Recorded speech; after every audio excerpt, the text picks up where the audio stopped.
السلام عليكم ورحمة الله.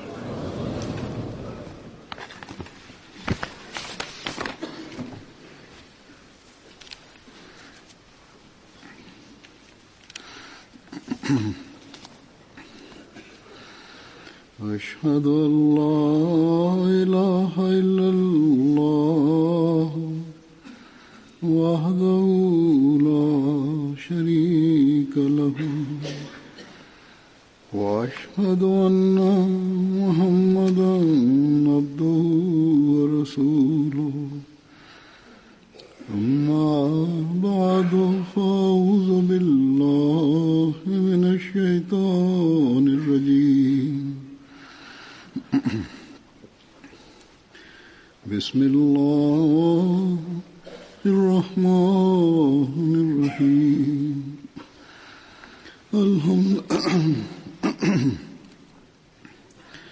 الحمد لله رب العالمين الرحمن الرحيم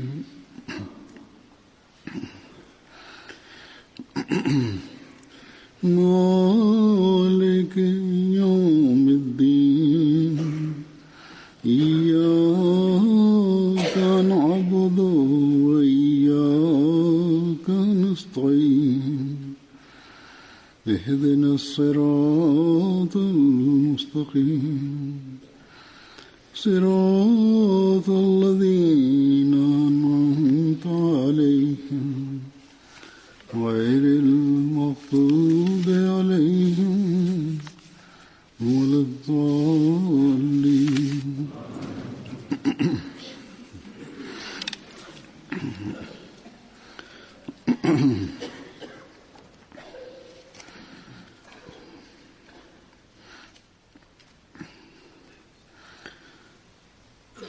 कुरान करीम में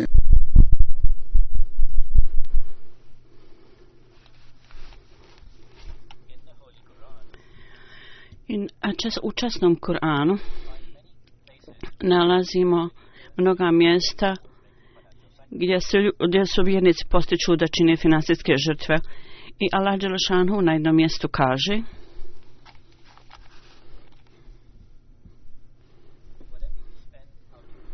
šta god budete trošili od svog imetka, to je za vašu vlastitu korist.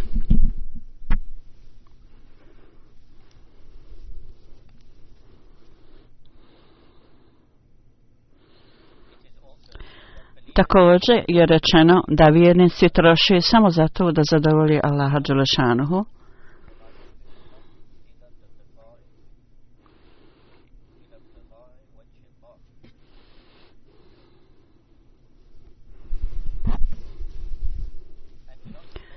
Ovo znači nemojte trošiti osim da zadovoljite Allaha dželešanuhu. Kako su onda sretni oni ljudi koji troše na Allahovom putu sa ovakvim mentalitetom, sa ovakvim načinom razmišljanja i ovakvim nijetom, to jest namjerom.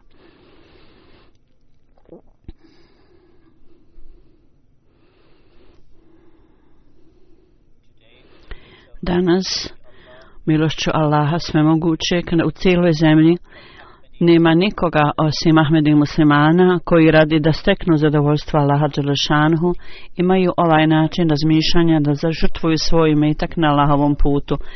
Možda ima još nekih drugih ljudi koji troše radi Allaha, koji troše u skladu sa svojom mogućnosti na Allahovom putu, međutim u smislu zajednice, jedini Ahmedija džemat je taj koji radi zadovoljstva Allaha dželešanuhu i da zadovolji Allaha pomažu siromašne i one u nuždi radi propagiranja islama i da se pokaže istinski islam. Čak i ako sebe opterete ovim, oni nastave da čine žrtve kao zajednica. Bilo da su ove pare potrošene, da se potroši neko koji je u nuždi ili za propagiranje religije, mi uvijek to činimo da zadovoljimo Allaha dželešanuhu. Allah dželešanu ne treba nikakve pare ni od jednog pojedinca ili čovjeka. On lično ne treba ništa. Kad vi trošite na njegovom putu, to jest na putu Allah dželešanu, to je automatski da se za dobro njegovog stvaranja i da se propagira religija Allahova.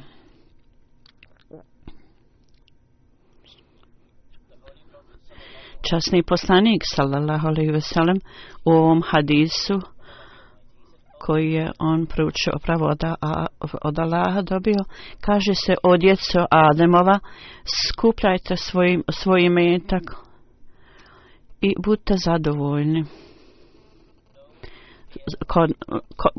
Skupljajte imetak kod mene i sa mnom i ne smije biti nikakve pohlepe, ništa.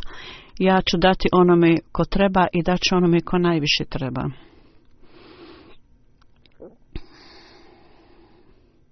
Samo ne smijete imati nikakve pohlepe ni želenja. Dakle, kad trošimo na put Allah dželešanu kaže: ovo nije samo trošenje, ovo je zapravo da ispunite moje zadovoljstvo, to je da ispunite svoju religijsku obavezu. Dakle, šta god trošite, to nije trošak. To je zapravo skupljanje na svom vlastitom računu kao vjernik. Kad god kao vjernik to trebate, kad ste u opasnosti ili da bude, u prilici bude pokradeni ili da potanete, Allah će uvijek uzeti u taj račun vaš i pomoći će vam. Kažu da će na sudnjem danu, do dana polaganja računa, oni koji budu trošili na putu Allaha dželešanuhu, ostaće u sjeni Allahovoj sjeni. Međutim, to je stavljen uvjet da Allah dželešanuhu ne voli imetak koji je zarađen na neprekladni način. Zapravo, vaš prihod mora biti čist, mora biti stečen kroz prikladan napor. Ako vaš prihod je stečen i trošen na Allahovom putu na čist način, onda je to prihvaćeno. I to je nešto što uvijek moramo imati na umu. Da naš imetak glava nam mora uvijek biti iznad vode. Ashabi časnog poslanika sallallahu alejhi ve sellem, kakve su napore i nastojanja oni činili. Šta su oni radili da troše imetak samo radi zadovoljstva Allaha dželešanuhu. Kad god je časni poslanik sallallahu alejhi ve sellem iznio apel za finansijsko žrtvovanje za bilo koju svrhu, kako su njegovi ashabi odgovorili na taj poziv? Mi ovo nalazimo u iznošenjima raznim. Ebu Mensur Ensara, on kaže da je časni poslanik sallallahu alejhi ve sellem kad god je dao nalog da se daje sadaka, odnosno milostinja ili dobrotvorne svrhe, ljudi su išli na pijacu i počeli raditi nešto. Onda, čak ako bi primili najmanji iznos, oni bi to dali za taj apel. Čak i ako bi zaradili jedno zrno, oni bi to davali za milostinju i dobrotvorne svrhe.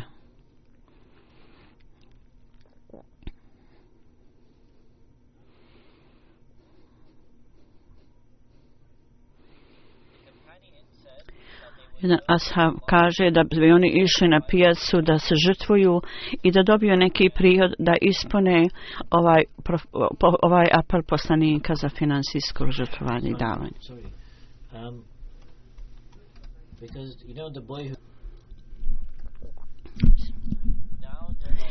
Sada ima ljudi koji imaju 100.000, to jest u vrijeme ashaba, i kažu u jednom ashabu, kad je on postao musliman, primio islam, to je Hazret Abu Bakr, imao je 40.000 imetka osim drugog imetka. On je imao namjeru da sve to dadne radi religije.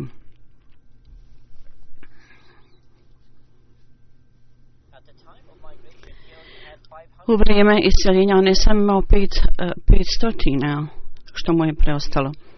Sada ako mi ovo proučavamo sa zlatom koje on imao u to vrijeme sa sadašnjom novčanom vrijednošću, možemo reći da je to ravno 1.000.000 funti danas koje je Abu Bekir imao i koje je dao.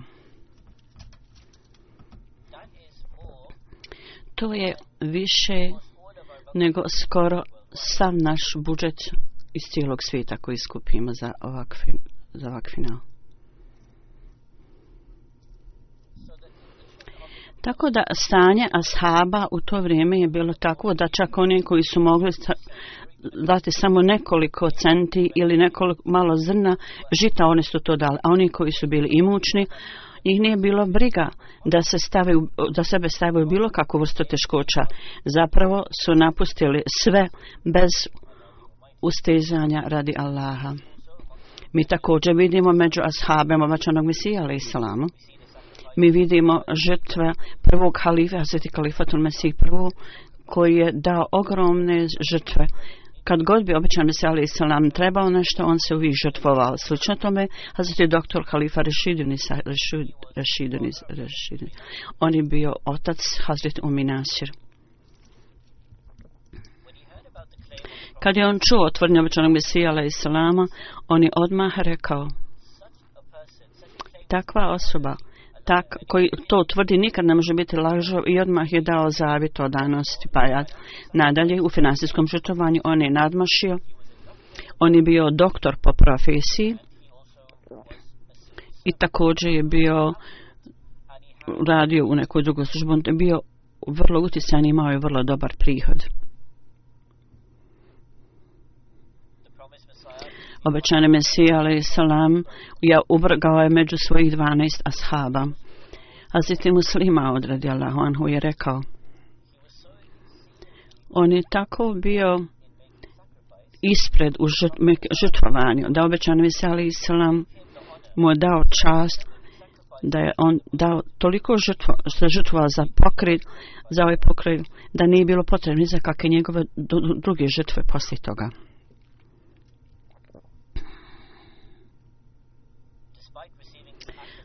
Uprkos što je primio ovakvu pohvalu, nikad nije napustio da se žrtvuje, nego su nastavili se žrtvovati. Kad je obećan Mesija alejselam bio upleten u sudski spor, u Gurda sporu, u to vrijeme on je trebao da troškovi rastu i da imamo troškove ove tužbe i također se troškovi kuhnje javne da rastu. Kao rezultat toga što sam bio u Gudasparu, tamo je bila također javna kuhinja i također kuhinja koja je bila u Kadijanu, koja je radila tako da su troškovi rasli. Kao rezultat toga obećani Mesija alejselam je izdao novčanu molbu i na to je kalifa Rašidul Sahim i tako tog dana kad je napravio on je primio povećan svoj prihod i dao je cijelu platu 450 rupija u to dan, što je ravno 100.000 danas. On je sve to dao radi obećanog Mesija alejselama. Jedan od njegovih prijatelja je rekao: ostavi nešto svoje potrebe kod kuće, na što je on odgovorio: Allahov Mesija je rekao da je ovo potrebno na Allahovom putu, zašto ja onda trebam išta ostaviti sebi kad religija ovo treba, onda sve treba dati radi religije.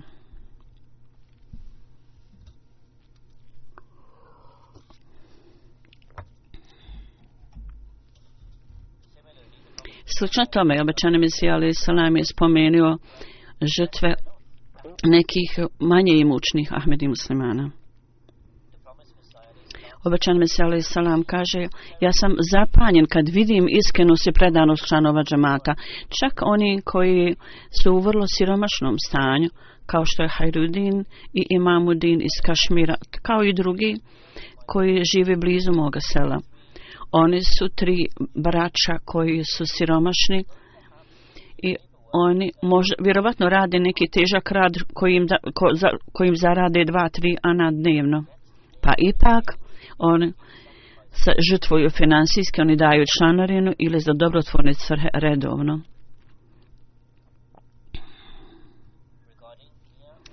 u pogledu Mija Abdul Aziz Atwali.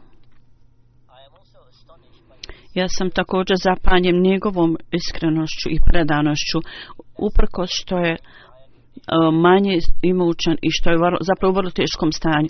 On je želio rekao je da želi da mnogo dadne za religiju, želje mu je dadni 100 rupija. Možda bi mu trebalo decenije i dugo godina da skupi takav imetak, međutim njegova ljubav i želja da dadne za religiju je bilo to što je dominiralo u njegovoj strasti ljubavi. Ovo je stanje ljudi, oni koji žrtvuju finansijski imetak. Ja sam dao neke primjere iz vremena časnog poslanika, ali mi dao sam neke primjere iz vremena obećanog Mesija, alejhi selam.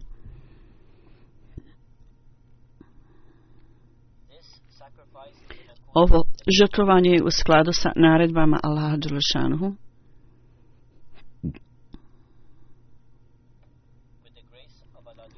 Uz milost Allaha dželešanuhu mi nalazimo ovaj duh usađen u članovima obećanog Mesaje i danas u zajednici obećanog Mesaje.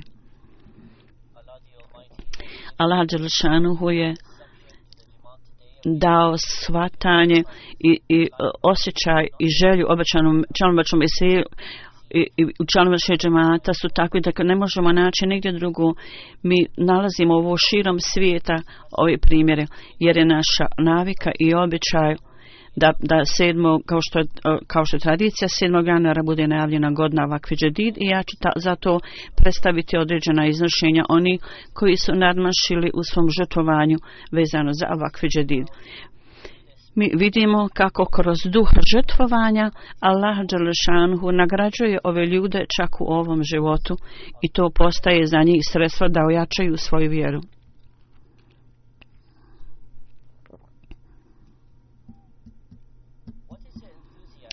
Šta je taj entuzijazam što čini da ljude čini ove finansijske žrtve i kako oni se žrtvuju u skladu sa duhom ashaba, kao što sam rekao,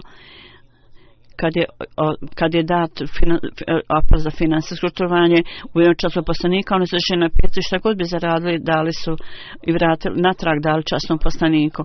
Mi nalazimo slične primjere danas također. Misionar iz Burkina Faso kaže da ima jedan naš džemat u određenoj oblasti.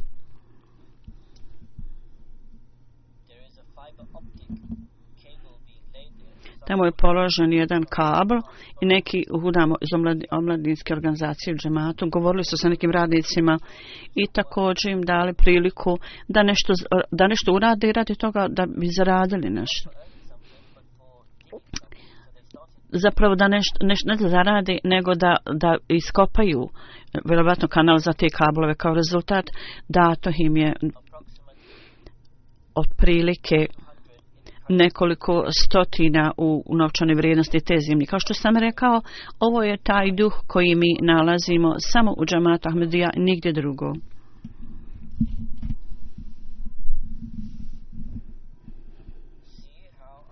Vidite kako Allah dželešanu također nagrađuje omladinu i djecu radi njihovog žrtvovanja koji daju za članarinu.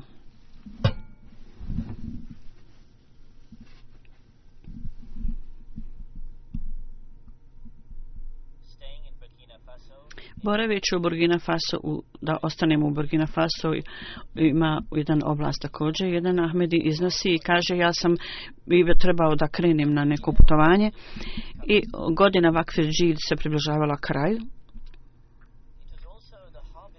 I također bilo vrijeme žetve.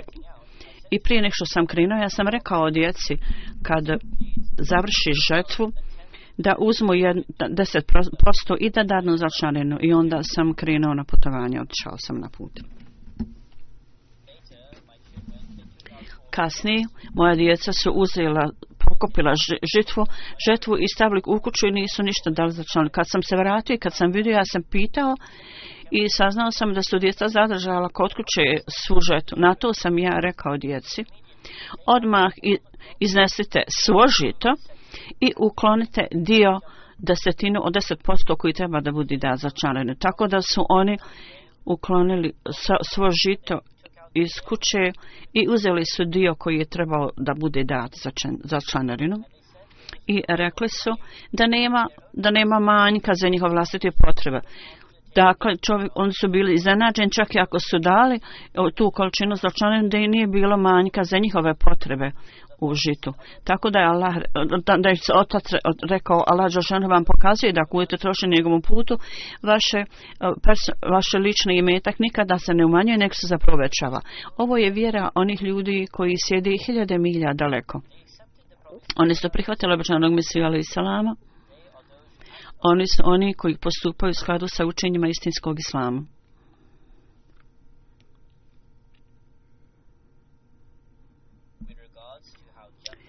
U pogledu kako članarina i teškoće mogu biti olakšane, imamo jedno iznošenje iz obale Slonovače. Jedan Ahmedi prijatelj od tamo prenosi sljedeći. Kaže, ja sam bio Ahmedi prilično dugo vremena, ali nikada nisam davao za članarinu. Moj život je uvijek bio ispunjen nekim nesrećama i problemima. Moja djeca su se razboljevala. Ponekad sam imala problem sa žetvom i sa sjetvom. Međutim, zadnjih nekoliko godina ja sam se uključio u blagoslovljeni program Vakf Džedid. Nakon što sam postao stalni član ovih programa, moj život se potpuno promijenio. Sada moja djeca su poboljšala se u zdravlju i također moja sjetva i moja žetva donose mnogo više. Mi također vidimo duh žrtvovanja među novim Ahmedi muslimanima. Hajde da vidimo kako se ovo obistinilo kroz iznošenje jednog prijatelja na obali Slonovače. Ova osoba je primila Ahmedijat iz kršćanstva kratko vremena prije. U cijelom gradu on je jedini Ahmedi. On redovno sluša moje hudbe, huzur kaže, i također prisustvuje drugim programa džemata. On je vrlo iskren i predan nju Ahmedi. Nakon što je dao zavjet bajata, počeo je proučavati raznu literaturu džemata u francuskom jeziku i alhamdulillah, on je sada aktivan propovjedač, prenosilac vjere na Allahovom putu. On je napustio svoj smještaj i počeo da živi negdje blizu centra džemata, tako da kako moguće više uveća svoje učenje. Kako je napustio taj svoj rodni grad, nije imao zaposlenje, počeo je da traga za poslom, istražuje da bi našao neki posao. Njegova žena je zarađivala i ona je podnosila sve troškove kućne.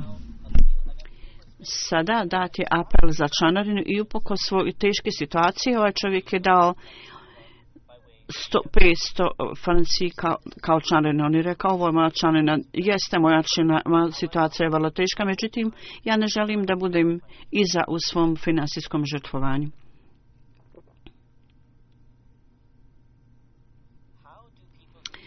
Kako ljudi koji daju za članarinu stiču lično zadovoljstvo? Jedan naš misionar sa oblastom kaže u Bunduku gradu na obali Slonovače, tamo islam poučavaju većina hođa koji su neahmedi vjerski učenjaci. Jedan čovjek je dao zavjet bajata, primio Ahmedijet, njemu je Ahmedijet bio predstavljen preko lifleta, on je saznao Ahmedijat džemat. Tako da je Nova Ahmedi rekao prije 4 godine, skupa sa svojom porodicom, ja sam primio islam iz kršćanstva, međutim nisam bio zadovoljan u svom srcu. Međutim, kad sam saznao o Ahmedija muslimanskoj zajednici, ja sam otišao u misionarsku kuću i pitao određena pitanja. Svi odgovor na moja pitanja ja sam dobio i ja sam dao zavjet bajata. Međutim, kad sam dao zavjet bajata, bio je mjesec decembar i misionar mi je rekao o važnosti članarine i on je rekao mi o franskom učitovanju. Ja sam samo imao 2000 franci u to vrijeme. Ja sam odmah dao pola toga, 1000 francifa za finansijsko učitva i kaže, alhamdulillah, hvala pripada Allahu. Od tog dana moj život je potpuno se promijenio. Ja imam blagoslov u svom zaposlenju gdje god sam radio. Svi ljudi su me poštovali, uključujući i starije menadžere. ja sada vodim mnogo bolji i mnogo imućniji život u poređenju sa mojim teškim situacijom prije. On je rekao da je on stalni član davanja članarine od ranog perioda otkad je dao svoj zavjet bajata. U jednom selu u Tanzaniji imamo jedan primjer u New Ahmedi, Novom Ahmedi. Ova osoba kaže u Šekimba selu, kaže ja sam bio vrlo škrt u davanju članarine. Kad su me podsjetili treba da dajem za članarinu, ja sam iznosio izgovore tu i tamo.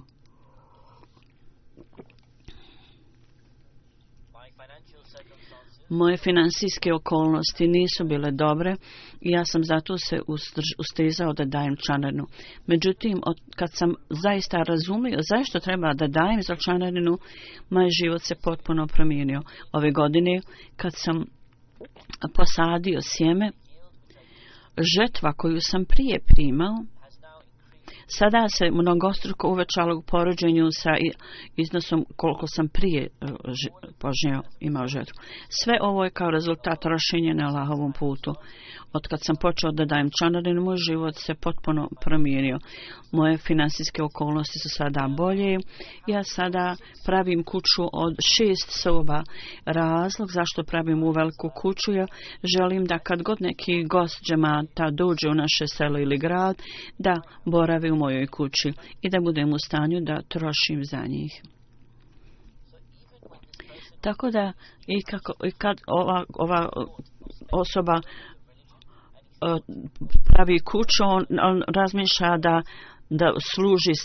da služi za religiju. Ovo je kako Allah dželešanu učinio ga i da bude zadovoljen. Iz Malija, jedan Ahmedi piše, misionar. Abdurrahman kaže došao u našu misionarsku kuću i rekao ja želim da dam zavjet bajata. Kad sam ga pitao zašto želiš da dadneš zavjet bajata, on je rekao moj djed po ocu je bio veliki evlija. On je rekao imam Mahdi je došao i jedan od njegovih znakova on mi je rekao da će sljedbenici imama Mahdija radi propagiranja islama financijski pomagati imama Mahdija. Kad sam čuo vaš radio program, on je rekao ja sam čuo program i taj program je najavljivao i rekao da imam Mahdi jeste došao. Skupa s tim ja sam čuo hudbu Kalifatul Mesiha u kojoj je spomenuo iznošenje o financijskom žrtvovanju koje su dali od sledbenicova Islama. Ja sam bio uvjeren i vjerovao sam da je upravo ovo imam Mahdi o kojem je moj djed po ocu mi rekao ja sam zato htio da dadim zavjet bajata. Tako on je dao zavjet bajata i redovno plaća članarinu i člani ovog programa financijskog žrtvovanja. Čak ljudi u potpuno siromaštvu i neimaštini i oni čak daju financijske žrtve. I onda vidite kako ih Allah dželešanu nagradi na nevjerovatan i zapanjujući način, iznenađujući način. Kao rezultat toga mi vidimo da je njihova vjera ojačana. Emir Sahib iz Gambije piše i kaže o jednoj gospođi. Njoj je 50 godina. Ona živi u selu jednom u Gambiji, gdje je dat apel za financijsko žrtvovanje ili što nazva kveđedid. Ona je rekla ja nisam imala ništa para, nikakvih para. Međutim, neko mi je dao kokošku kao na poklon. Huzur kaže ovo je primjer kao žene u Kadijanu koja je došla da donese jaja, da dadne obećano Mesije kao nindo žrtvovanje. Tako da je ova žena rekla ovo je sve što ja imam i ja želim to da dadem za članarinu. I ovo je to što je ona dala. U vrijeme davanja članarine ona je rekla ja se jako brine o svom tetku ili amidži, dajđi ili amidži. Da osuđen je na 7 godina u zatvor zbog određenih postupaka ili optužbi. Ona je također pisala meni, Huzur kaže vezano za ovo. I ona je rekla ja sam dala članarinu i to je i zbog blagoslova davanja članarine 2 mjeseca poslije toga ja sam saznala da je moj amidža ili dajđa oslobođen iz zatvora. Kogod je čuo o ovom oslobađanju, svi su rekli ovo je čudo. Inače, biti oslobođen pod određenim okolnostima kakvim je on bio nemoguće. Dajđa ili Amidža ove gospođe, kad je saznao o ovom događaju, da je njegova sestrična dala članarinu i da je tražila dove, i činjenice da je on kao poslije toga ozbavljen i slobođen, on je bio jako dirnut time i također je prihvatio Ahmedijat. Allahovom milošću ova gospođa redovno daje članarinu i ona kaže ljudima da kao rezultat blagoslova članarine meni je dato zadovoljstvo i uklonjene su od mene sve brige i nemiri. Mi nalazimo da ne samo u Africi, nego također u razvijenim zemljama ima Ahmedi muslimana koji je nadilaze u svoju predanosti i također financijskom žrtvovanju.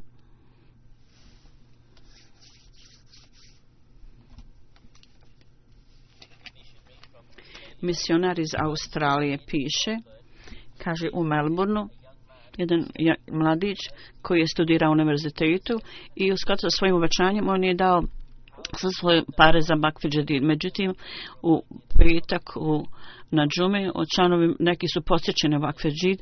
Na ovo je ovaj omladinac dao dalje obećanje o velikom iznosu da će dati. Poslije svakih 15 dana on je primio $520 za svoj rad i ovog puta je primio $1200 koji nije očekivao poslije ovog perioda vremena. Tako on je rekao, nakon što je dao dodatni iznos, on je primio dodatni iznos za svoj posao i on je smatrao da je to blagoslov što je dao za članarinu. Još jedan omladinac piše sljedeće. Da on radi kao sekretar financija i otkad je počeo da daje članarinu, Allah Đelešanuhu je stavio mnogo blagoslova u njegov posao. Njegova žena je porijeklom iz kršćanske porodice i rekla je sve ovo je kao rezultat davanja za financijsko žrtvovanje. Inače, naši tereti i zajmovi su bili beskrajni, nismo mogli ih platiti. Onda jedan mualim, još jedan propovjedač, kaže, mnogi ljudi u lokalnoj eri u Beninu su zemljoradnici. Ove godine u selu bila je, ja mislim, žrtva ili nešto. Jedan dan mnogo materijala je spaljeno i izgubljeno. Samo jedna osoba imala nešto kod sebe i on je bio iskren član, on je bio jedini čija žetva nije spaljena i svi su rekli ovo je čudo. Ova iskrena osoba je rekla Allah Đelešanhu je spasio moj imetak zato što sam ja Ahmedi i ja dajem svaki mjesec za članarinu. Misionar iz Konga je rekao jedna gospođa koja je bila učitelj u vladinoj školi. Jedan dan njen sin je došao u misionarsku kuću. Ona je izrazila mnogo brige u pogledu financijske situacije. Osim činjenice što muž ništa nije davao, njena mjesečna plata je bila ona još plaćala i kredit, tako da je pola plate išla za zajem i pola za život, muž ništa nije davao. Ona je bila jako zabrinuta. Čuvši ovo, misionar je rekao da piše huzuru za dove. Drugo, misionar je savjetovao i rekao počni redovno davati članarinu koliko možeš.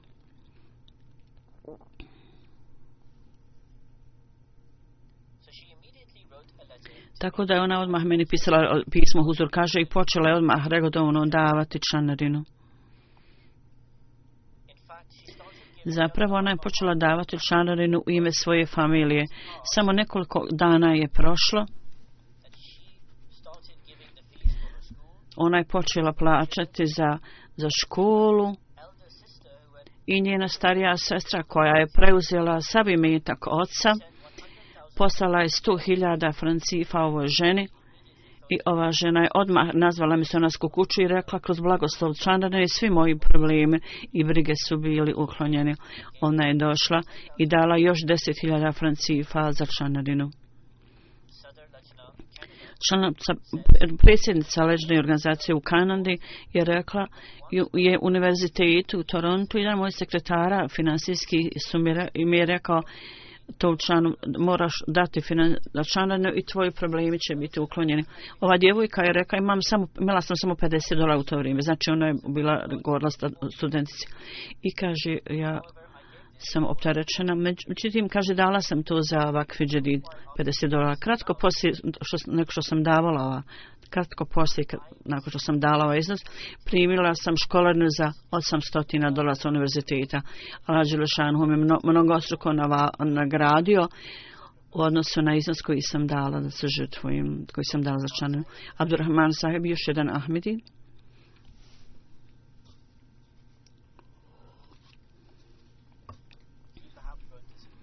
On je ovo vjerovatno pisao u junu i rekao prošlog petka, ja sam imao 100 funti i pola toga sam dao za džemat, a pola sam zadržao za sebe. Ja živim sam kao Ahmedi, ja nemam nikoga osim Allaha Đelešanu. Međutim,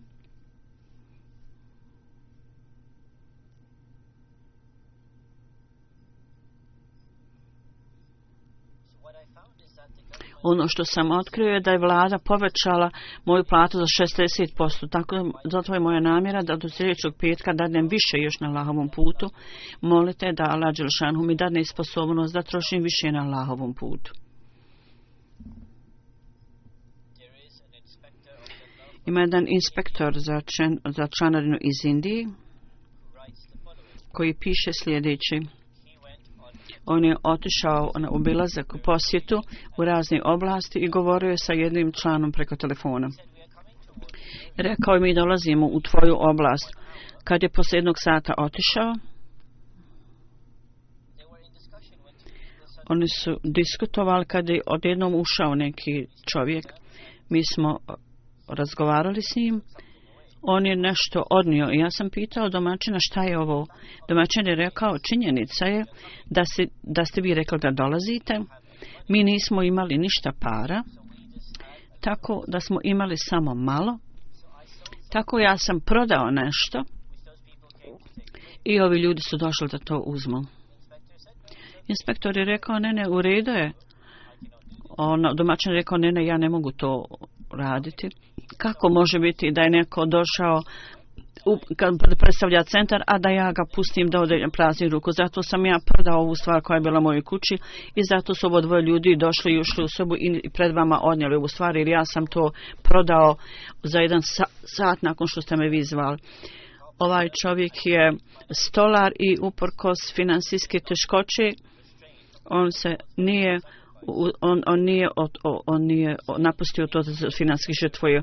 U Indiji također inspektor Vakf Džedid u drugoj oblasti piše, u oblasti UP u toku posjeti tamo.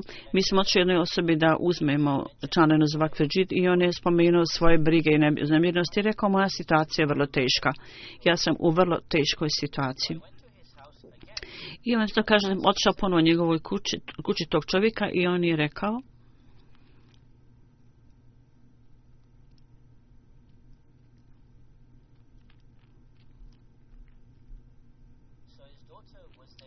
njegova kćerka je bila uz njega i počela je govoriti ocu i rekla, ti si meni obećao da je zima i da ćeš mi u zimu kupiti cipele. Sada iznos koji si dao za članarinu, koji su uštedio, trebalo si dati meni. Tako da je kćerka poslije ustrajnosti primila ovaj iznos, međutim onda je dala to za članarinu i dala, ja trebam dati ovo za članarinu Vakf Džedida, mogu cipele kupiti kasnije. Međutim, ja sam rekao općenito džematu da ljudi koji su u takvim financijskim teškoćama nemojte uzimati od njih para, umjesto toga pomozite im. Međutim, oni su vrlo ustrajni i insistiraju da hoće da nešto daju. Džemat također treba da vodi brigu o ovakvim ljudima. Onda inspektor Vakfe Džid Ferid Saib, on kaže: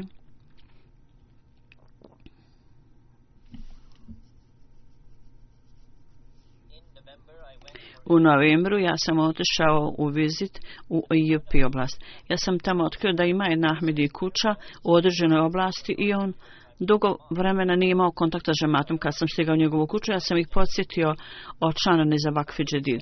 Ta porodica je rekla: mi nismo htjeli da uzmemo učešće samo u to program za Vakfe Džedid, nego u svim vrstama članarne. Tako da su zapisali svoja imena za Vakfe Džedid i Tahrike Džedid i također su napravili budžet za pomoćne organizacije članarnu za to i dali su taj iznos.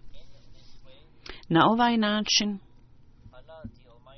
Allah Đelešanuhu je ponovo utemeljio onda odnos sa ovim ljudima za Vakfe Džedid. Kao što sam rekao, ako ima ikakve lijenosti, to je zbog naših ovih koji trebaju biti aktivniji, koji su na dužnostima i nekada s nekim nema dugo vremena nikakvog kontakta. Zato treba se aktiviraju ovi radnici koji su na tim dužnostima. Ovo je samo nekoliko događaja koji pokazuju da radi religije ljudi se nadmeću, ljudi nadilaze zapravo u finansijskom žrtvovanju.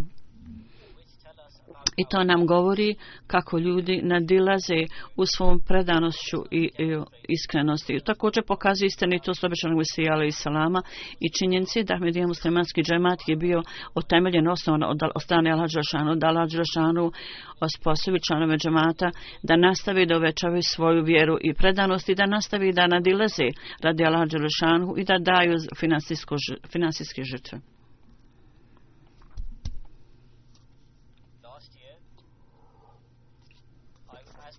Prošle godine, ja ću vam reći položaj o Vakfe Džedid za ovu godinu također. Allahovom milošću, 60. godina se završila i sada je nastala 61. godina Vakfe Džedid. Od januara.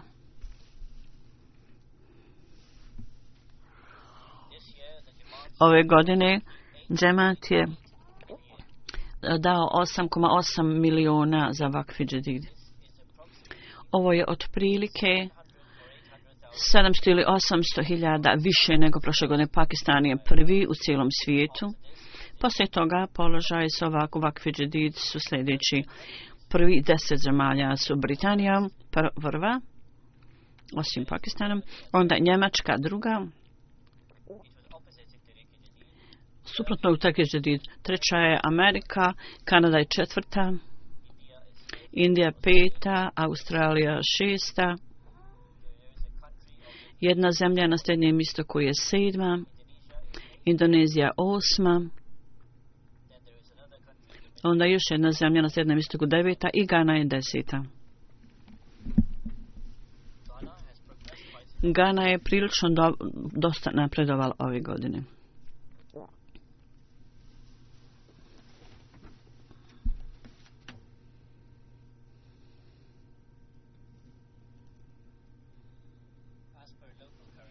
Što se tiče u pogledu lokalne vrijednosti novca, ove zemlje koje su uvećale svoje dane je Kanada i oni su napravili dosta napretka. Zatim među afričkim zemljama je Nigerija koja je napravila veliki napredak.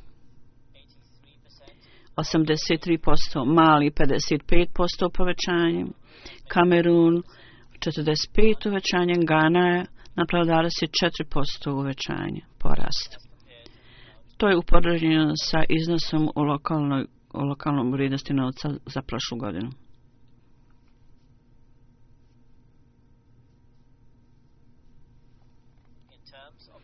U terminima davaoca doprinosa ove godine Allahovom milošću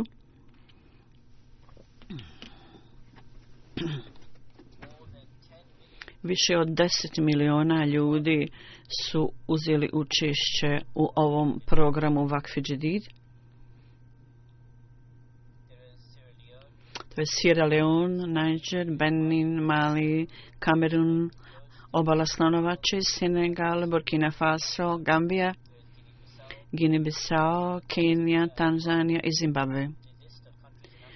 Lista zemalja u Africi koji su napravili značajne doprinose u pogledu davaoca doprinosa. U terminima članarine po članu u Kanadi, Pakistanu, ovog puta u Australiji, također u Pakistanu prva 3 položaja. Prvi je Lahore, drugo Rabwa i treći je Karachi. U terminima oblasti položaji su prvo Islamabad, drugo Rawalpindi, Sargodha, Gujarat i Amarkot, Hyderabad, i onda Mirpur Khas, Dera Ghazi Khan, Kotli Azad, Kashmir i Quetta. Prvi 10 džamata u Pakistanu u terminima skupljanja iznose Islamabad City, grad, Township, Gushen Iqbal Karachi, Samarabar Lahore, Rawalpindi City, Azizabad Karachi, Calicut Lahore, još jedno mjesto u Lahore, Surgoda City i Garahazan City. Među 3 najveća vela džamala Atfal prvo je Lahore, Karachi i Rabwa. U terima položaja po oblastima glavni van je Surgoda, Rawalpindi, Gujarat, Hyderabad, Narwal, Dera Ghazi Khan, 8 je Kotli, Azad Kashmir, Shekhapura i 10 je Dushan. 10 džamata u Velikoj Britaniji, broj 1 je Worcester Park, drugo je Masjid Fazil, treće je Birmingham South, četvrto je Gillingham, peto je Birmingham West, 6 je New Malden, 7 je Glasgow, 8 Islamabad, 9 Putney i 10 je Hayes. U terminima oblasti, po oblastima, drugo je Midland, treće je North East, Middlesex, South London, Islamabad, East London, North West, Hertfordshire i onda Škotska. Prvi 10 džamana u Americi, Silicon Valley, onda Seattle, Detroit, Silver Spring, Central Virginia, Boston, Los Angeles East, Dallas, Houston North, sjever. U terminima skupljenih para 5 džamata u Njemačkoj, Hamburg, Frankfurt, Wiesbaden, Großgerau, Mofelden, Waldorf.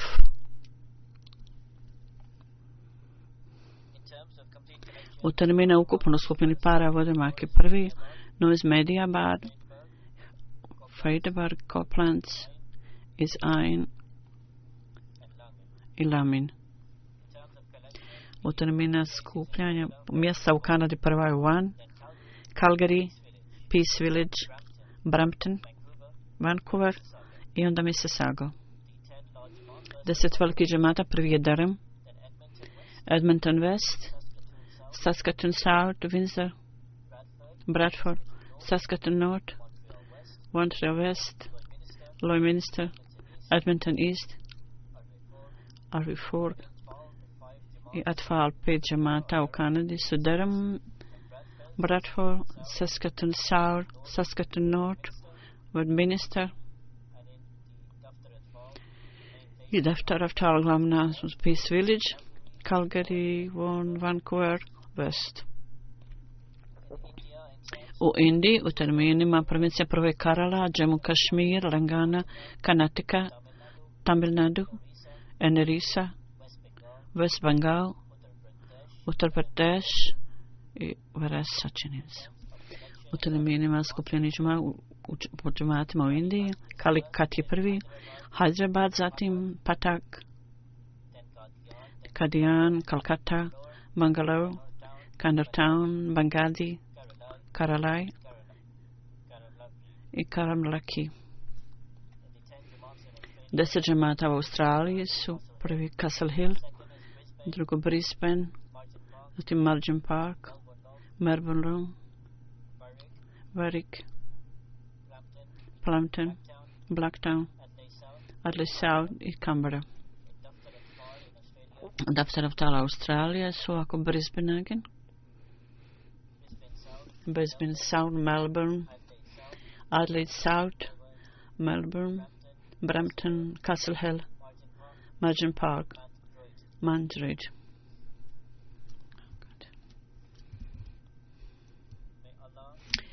Da Allah Đelešanhu blagoslovi imetak svih oni koji su finansijski žrtvovali i da on uveće svoju predanost i iskrenost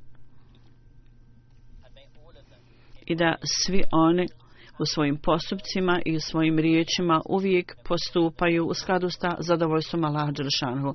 Ja ću također klanjati dženazu namaz za umrlog čije tijelo prisutno. To je Ali Guhur sahib, sin Munever sahiba, koji je iz Velike Britanije. On je umro 23. decembra.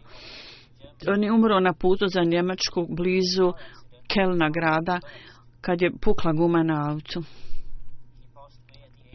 On je umro sa 5 godina. Inna lillahi wa inna ilaihi rađiun. On je bio član Vakfinao programa. Njegov djed Munever sahib je bio iz Narovala. On je dao svom imenu Ali, po svom imenu djeda Ali, koji je bio prvi Ahmedi u porodici ashaba običnog Mesija alejhi selama. Mladi dječak Ali, njegov djed po ocu je bio iz Hyderabada. Alijeva majka Nusrat Jahan također radi u jednom našoj službi u timu koji piše pisma na engleskom. Kao što sam spomenuo, auto je išlo za Njemačku, išlo s autom za Njemačku. Nena ovog dječaka je također bila u autu. I također još je neko bio tamo, on u bolnici, dala im dadne puno ozdravljenje i poravak. Dala Đelešanhu dadne i roditeljima ovog mladog djeteta strpljenje i snagu i z Allahovom milošću. Oni prolaze kroz ovaj gubitak s velikim strpljenjem, pogotovo majka. Djeca su nevina, naravno, i zasigurno će Allah Đelešanuhu staviti djecu u džennet. Da Allah Đelešanuhu dadne djeci strpljenje da prođu kroz ovo sve i da Allah Đelešanuhu im uzvrati sa daljim blagoslovima. Poslije džume namaza, kao što sam rekao, ja ću klanjati dženazu namaz, tvoje tijelo je prisutno, ja ću izaći iz džamije, ići dole i svi članovi trebaju ostati u džamiju i klanjati sa mnom dženazu namaz.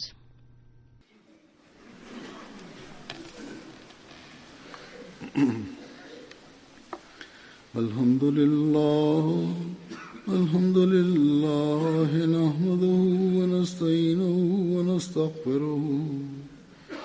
ونؤمن به ونتوكل عليه ونعوذ بالله من شرور أنفسنا ومن سيئات أعمالنا من يهده الله فلا مضل له ومن يضلل فلا هادي له ونشهد أن لا إله إلا الله ونشهد أن محمدا عبده ورسوله عباد الله رحمكم الله إن الله يأمر بالعدل والإحسان وإيتاء ذي القربى وينهى عن الفحشاء